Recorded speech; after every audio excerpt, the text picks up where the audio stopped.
Secretaría de Educación Pública, Gobierno de la República.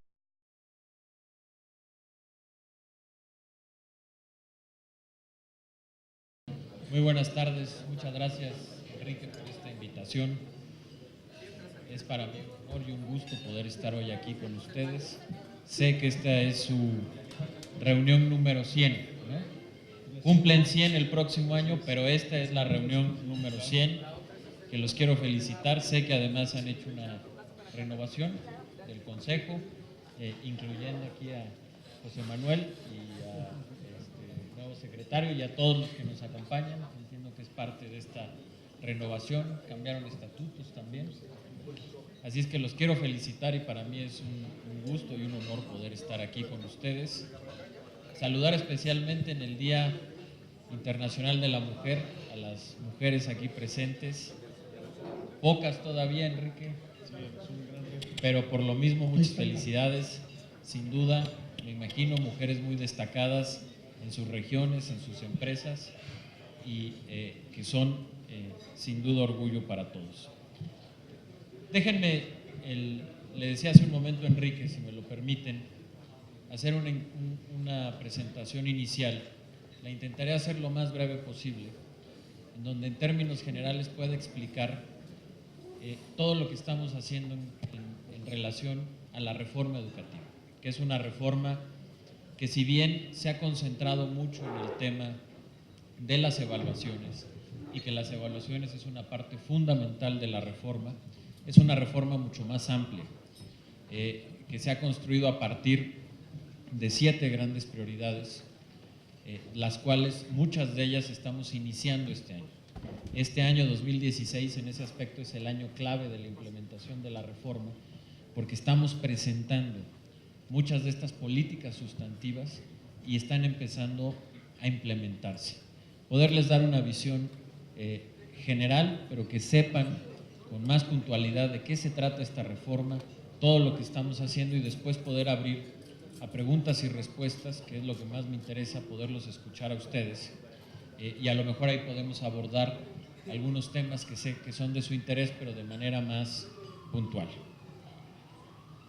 Y lo comentaba hace un momento aquí en la mesa, la transformación educativa y la reforma educativa que se está viviendo en estos momentos, que como decía ahorita está en plena implementación, es la verdad uno de los cambios más profundos que ha vivido el sistema educativo, que está viviendo el sistema educativo en mucho tiempo. Ha sido, y no solamente de manera retórica, creo que hay muchos actos que así lo validan, la prioridad del presidente de la República. El día 3 de diciembre de 2012, es decir, el tercer día de gobierno del presidente Enrique Peña Nieto, en la mesa del Pacto por México estaba ya la reforma educativa. Y en esos momentos yo era jefe de la oficina del presidente, pero me tocó participar junto con el secretario de Gobernación y el secretario de Hacienda en la negociación del pacto y en la de sus distintas reformas. Y la primera reforma que nos tocó negociar fue la reforma educativa. 3 de diciembre. El 10 de diciembre la reforma estaba ya en el Senado y se estaba aprobando. Y desde entonces, y aquí me voy a ir paso por paso de todos los temas que implica esta reforma educativa, ha iniciado esta transformación. El primer punto, que era indispensable para poder hacer cualquier otro cambio educativo, era hacer una transformación política del sistema educativo.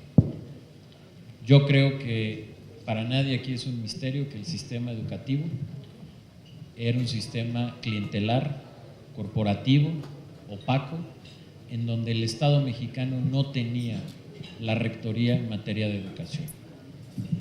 Y eran otros quienes decidían qué es lo que sucedía con temas sustantivos en materia educativa. Y era fundamental hacer una reorganización política del sistema educativo que permitiera iniciar ahí sí con las reformas, con los cambios de política pública, que de otra manera hubieran sido imposibles, porque quienes ejercían este control desmedido sobre el sistema educativo no lo permitían.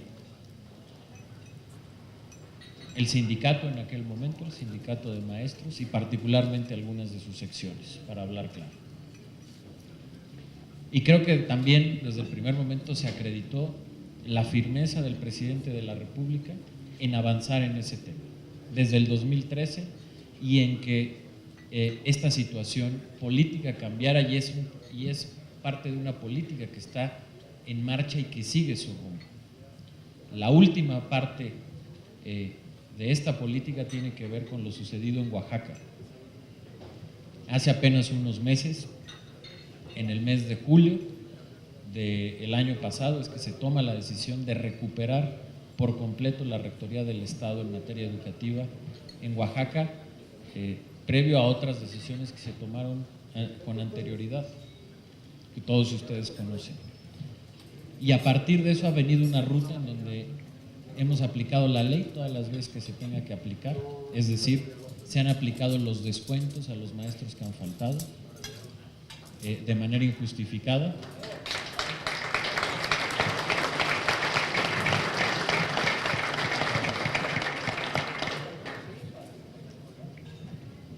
No se ha procedido de diversas maneras con quienes han violado la ley de manera evidente y clara. Y lo más reciente es que al ser como parte de esta reforma la evaluación obligatoria, después de haber dado 2 oportunidades, y ahorita si quieren hablamos con mayor profundidad de este tema, ha habido hasta el momento 3.360, prácticamente 3.400 maestros que, a pesar de haber tenido 2 oportunidades, no se presentaron a la evaluación y han sido dados ya, desde el 1 de marzo han sido dados de baja como maestros. Y esa ha sido la determinación de cambiar la organización política y de convertir a la educación en un espacio real de Estado de Derecho. Es decir, que en materia educativa se aplique la ley sin distingos y de manera categórica.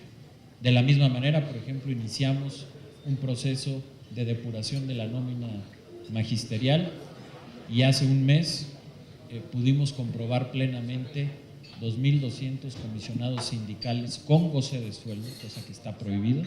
La figura de comisionado sindical está permitida, pero no con goce de sueldo, y desde hace un mes se dejaron de pagar a esos maestros. Si quieren seguir siendo comisionados sindicales, tendrán que ser ahora pagados por el sindicato, y si no, tienen que reincorporarse a sus labores educativas. Y así, esa ha sido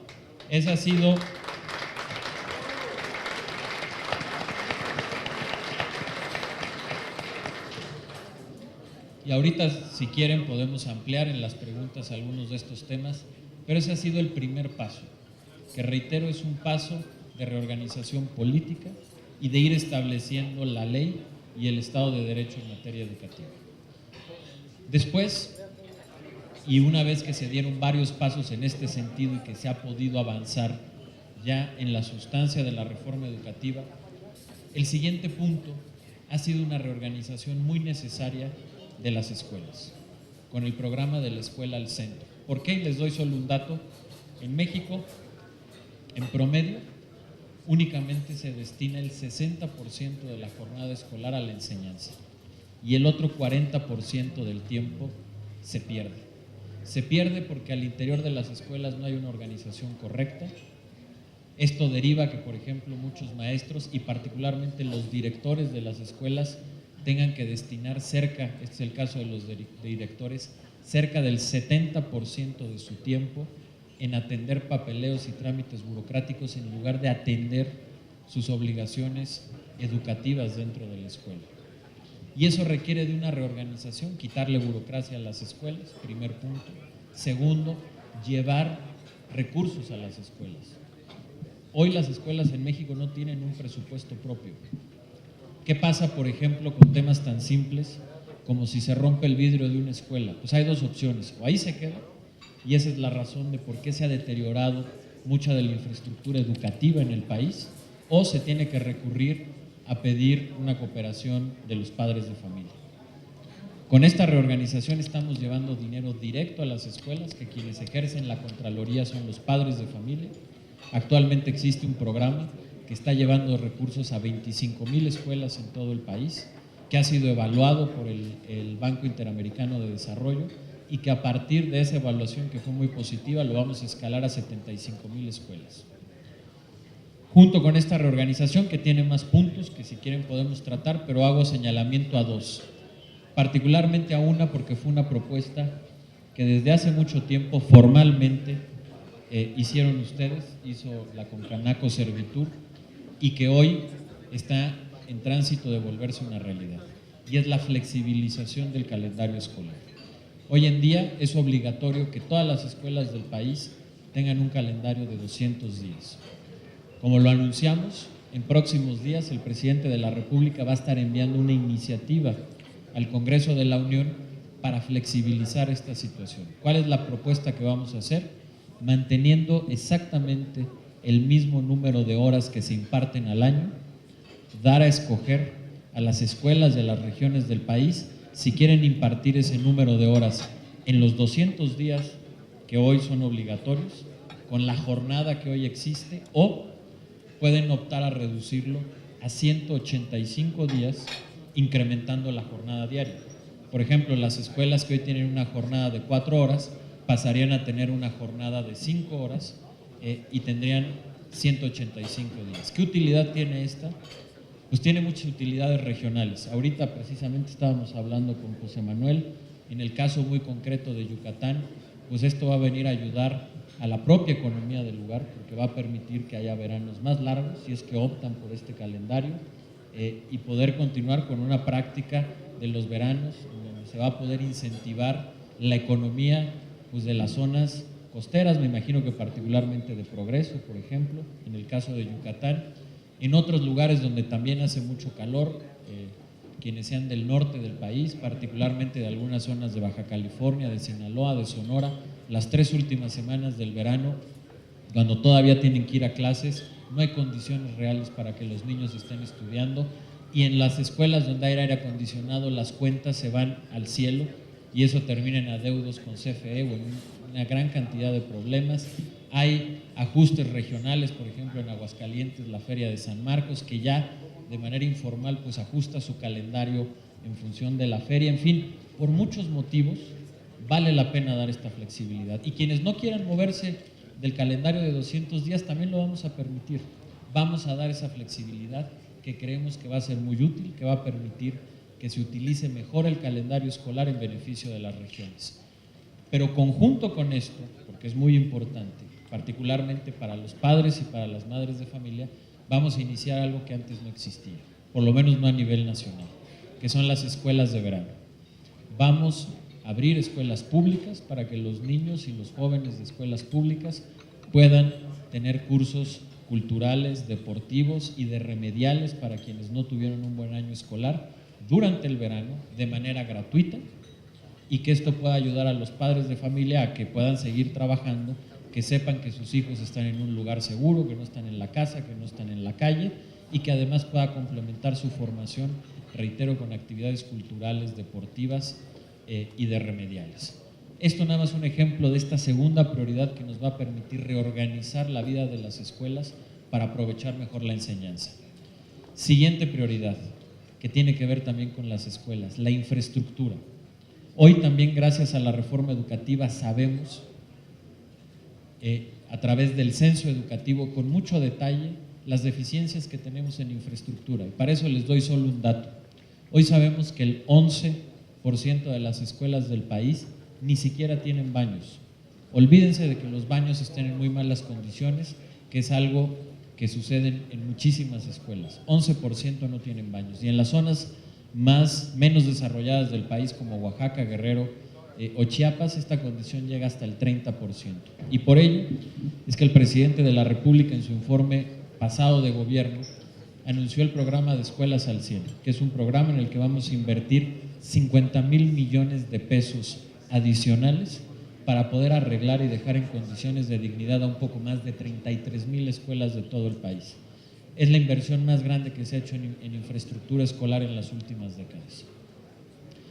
Siguiente tema, es decir, vamos, la reorganización política, la reorganización de las escuelas y el mejoramiento de su infraestructura, y luego vienen los maestros. ¿Cómo mejorar a los maestros? Y esto empieza con la educación inicial, que la reforma quitó el monopolio que hasta hace poco tenían las normales. Solamente antes de la reforma educativa, únicamente los normalistas podían ser los maestros de educación básica del país. Hoy la reforma ha abierto esta condición para que todo aquel que tenga un título de licenciatura tenga el derecho de presentarse al examen de ingreso para ser maestro, y si lo aprueba puede ser. Entonces ahora lo que nos toca es trabajar, sí, fortaleciendo a las normales, pero también a las universidades, que ahora también podrán formar a los futuros maestros de México, para que desde el inicio podamos tener a los mejores. Después sigue la evaluación, de la que ahorita, si quieren, hablamos con más detalle, que ha sido posiblemente lo más notorio de la reforma, pero que es clave.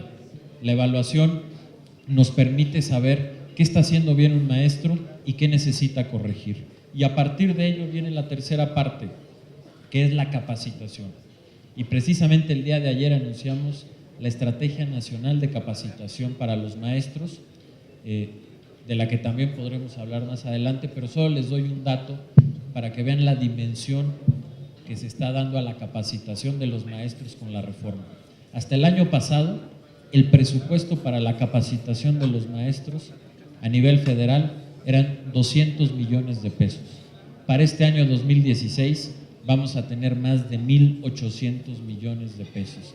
Es un incremento casi del 900%, que nos va a permitir plantear por primera vez un programa muy ambicioso y de muchísima calidad, que por cierto van a impartir las mejores universidades públicas y privadas del país, para poder capacitar a los maestros, pero además sabiendo poder hacer un traje a la medida, porque gracias a la evaluación hoy ya sabemos en qué deben de mejorar los maestros, cuáles son sus debilidades, y en función de ello poder estructurar este programa de capacitación.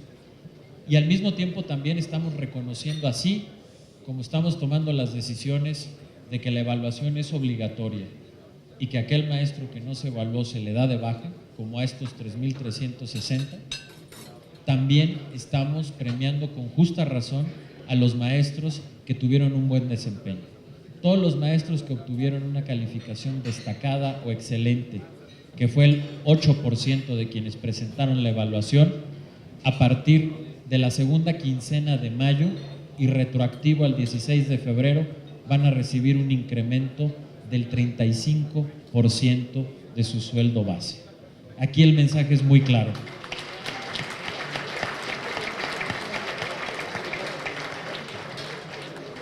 El mensaje es muy claro. Cambiaron las reglas, es obligatorio hacer la evaluación, y también la consecuencia es muy clara. Quien no vaya a la evaluación se le da de baja. Pero a quien le va bien se le incrementa el salario también de manera justa, y además de este incremento en 35%, firmamos un convenio con el ISSSTE, y estos mismos maestros, este 8% que ya nos demostró en la evaluación que son destacados y excelentes, además del incremento salarial, van a tener acceso preferencial a los créditos de vivienda y personales que ofrece el ISSSTE. Después vendrá, porque todo esto que estoy platicando ya ha venido sucediendo. La reorganización política, como decíamos, inició prácticamente desde el primer momento del gobierno del presidente Enrique Peña. El programa de la Escuela al Centro lo presentamos en enero de este año, el programa de infraestructura en febrero, y en este mes de marzo nos hemos concentrado en los resultados de la evaluación y en la capacitación. Y el próximo mes de abril vamos a estar presentando los nuevos planes y programas de estudio. ¿Por qué? Porque también tenemos que mejorar los contenidos de lo que se enseña. Y después, en mayo, estaremos presentando la estrategia para hacer una educación más incluyente. Por ejemplo, vamos a refocalizar las becas para que éstas lleguen a quien realmente lo necesita, a los estudiantes de familias de los 4 deciles más pobres, por decirles nada más una medida. Y después, en junio, estaremos concentrándonos en lo que es la sexta prioridad, que es una vinculación mucho más cercana y eficaz entre el mundo productivo y el mundo educativo. Tenemos que resolver una paradoja que nos está pasando hoy en día en el país. Tenemos estudiantes, tenemos jóvenes o que no encuentran empleo o que lo encuentran en áreas para lo que no estudiaron. Pero al mismo tiempo, en muchos sectores de nuestro país tenemos empleadores que no necesariamente están encontrando el capital humano que requieren para sus empresas. ¿Qué nos está pasando? Nos está pasando que hay una falta, en primer lugar, de comunicación entre el sistema educativo, que sigue ofreciendo carreras que no necesariamente son las que más empleo están generando, y que necesitamos que haya desde un plan de orientación vocacional que hoy no existe a nivel nacional, que pueda ubicar regionalmente dónde están las demandas de empleo y orientar hacia allá las carreras, tanto técnicas como profesionales, y llevar hacia allá a los estudiantes. Vamos a estar trabajando, y esto lo estamos haciendo junto con las cámaras empresariales, en el seno del Consejo Coordinador Empresarial, la estrategia de educación dual, que es una estrategia muy importante que se ha seguido en Alemania con un gran éxito. De hecho, gracias a eso, hoy Alemania es el país de Europa con la tasa de desempleo juvenil más baja de toda Europa. ¿Por qué? Porque tienen este programa que es educación técnica, en donde en las universidades o centros de estudios técnicos se les da la teoría, pero desde el primer momento empiezan a trabajar en empresas y complementan una formación teórica con una formación práctica. Es una inversión que también hacen las empresas, pero que les permite mejorar su capital humano. Hemos tenido un convenio ya con el gobierno alemán, ya empezamos a andar el modelo, ya echamos a andar el modelo de educación dual mexicano. Ahorita funciona todavía en una fase piloto, pero precisamente estamos platicando con las cámaras para darle ya una escala nacional y que esto nos permita, como le ha permitido a Alemania. Aquí les agrego un dato: el 60% de los jóvenes en Alemania no estudia en una universidad, estudia en el modelo dual. Y eso es lo que les ha permitido a los alemanes tener técnicos de altísimo nivel, con altísimos salarios, y lograr una vinculación tan estrecha entre la educación y el sistema productivo que, reitero, mientras hay países de Europa como España que tienen una tasa de desempleo juvenil de más del 20%, en Alemania es alrededor del 5%. Eso lo estaremos fortaleciendo y presentando en junio, y después vendrá una reorganización administrativa de la Secretaría de Educación Pública que nos permita, déjenme usar una expresión coloquial, quitarle grasa a la SEP y darle músculo para que podamos llevar más recursos a lo que es prioritario, que son precisamente los temas que ahora he abordado, y hacerlo de manera más transparente. De manera muy rápida, o no tan rápida, pero son muchos los temas.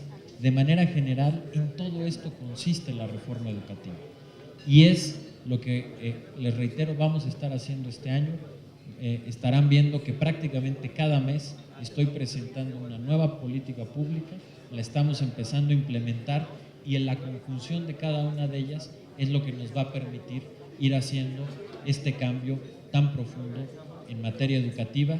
Y bueno, pues en eso es en lo que nos encontramos ahorita, y yo estoy a sus órdenes para que cualquiera de estos temas u otros que tengan en la sesión de preguntas y respuestas los podamos abordar con mayor amplitud o precisión. Muchas gracias.